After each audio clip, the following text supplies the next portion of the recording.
सुबह से लेकर शाम तक आप लोग क्या करते हैं ये बताइए।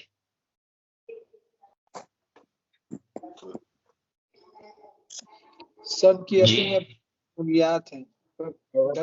अपनी अपनी सबकी अपनी अपनी मसरूलियात है। कोई दरस तदरीस का काम करते हैं, कोई इसी तरह अपना जॉब करते हैं, कोई अपने हाँ, बहुत अच्छी बात है। कोई दरसो तदरीस का काम करते हैं, इसका मतलब ये हुआ कि दरसो तदरीस भी एक काम है।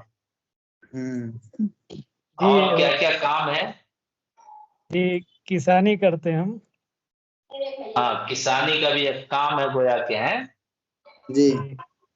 हाँ, और क्या क्या काम है जिंदगी में बताइए। मैं हॉस्पिटल में प्रैक्टिस करता हूँ अल्हम्दुलिल्लाह। तो हॉस्पिटल हॉस्पिटल में प्रैक्टिस करना भी एक काम है। कौन क्या क्या काम है जिंदगी में बताइए जरा, दो चार और काम के नाम। जिस तरह सोना भी एक जरूरी काम है, सोना खाना भी एक भी जरूरी है, काम है। खाना भी है। खाना भी और सबसे जरूरी चीज जाना। क्रिकेट खेलना। क्रिकेट खेलना भी एक काम है, माशाल्लाह, बहुत अच्छे।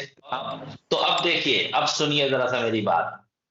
जी सोना, उठना, जागना, खेलना, कूदना, पकाना, खाना, लड़ना, झगड़ना, ये सब के सब क्या है हमारी जिंदगी में?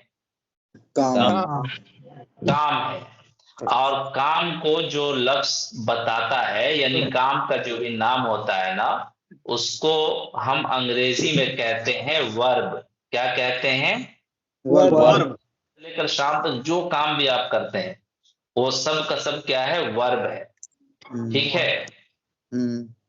अब वर्ब जो होता है, वो अंग्रेजी में उसकी तीन शक्लें होती हैं या तीन रूप होते हैं। कितनी शक्लें होती हैं?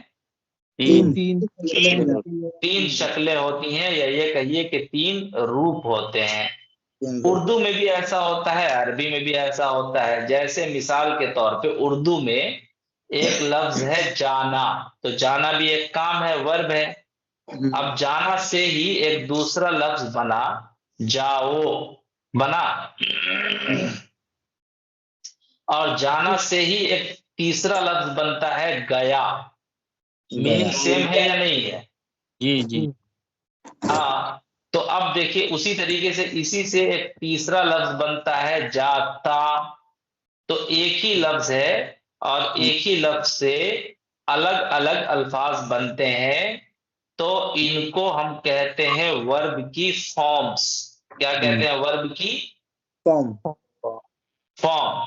फॉर्म का मतलब होता है शक्ल या रूप, जो कह लीजिए। जैसे जिन लोगों ने अरबी पढ़ी है, तो उन लोगों ने देखा कि अरबी में एक फेल होता है, और उस फेल के 14 सेगे होते हैं। तो वो जो 14 सेगे हैं ना, यही क्या है? फॉर्म है। फॉर्म है। क्लियर हुआ? जी।